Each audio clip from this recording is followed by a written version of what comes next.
সা করে আমাদের টাইটানিক এগিয়ে যাচ্ছে সুবলং ঝর্ণার দিকে। তো যদিও বা সুবলং ঝর্ণার পাশ দিয়ে আমাদের টাইটানিক যাচ্ছে, কিন্তু তারপর আমরা সুবলং ঝর্ণার কাছাকাছি যাব না, মানে সুবলং ঝর্ণায় আমরা নামবো না। যে আপনারা দেখতে পাচ্ছেন যে দূর থেকে পাহাড় দেখা যাচ্ছে, ঠিক ওই জায়গাটাতে সুবলং ঝর্ণা। তো এরপরে যে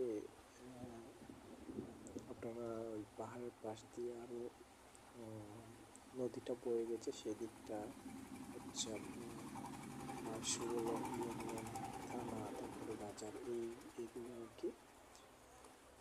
তো খুব সুন্দর একটা নৌকা চলে গেল আমাদের পাশ দিয়ে। বাংলাদেশে এই জায়গাটা আসলে এতটা সুন্দর এবং মনোমুগ্ধকর, লাইভ না দেখলে, এটা লাইভ এনজয় করতে না পারলে বোঝাই যায় না। কি দারুণ না, অনেক সুন্দর।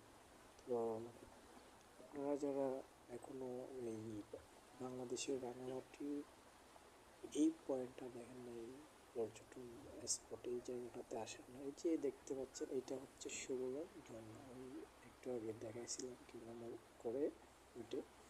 তো এখানে আসবেন অবশ্যই। এখানে আসলে যে আপনার মনে যা কী বলবো, যে বিষণ্ণতা বলুন, ভালো না লাগার বিষয়গুলো বলুন, সব কিছু ধুয়ে মুছে একদম চলেই যাবে। তো আমি অনেক বছর আগেও একবার এসেছিলাম, এই পাহাড়গুলো দেখতে অনেক সুন্দর ছিল।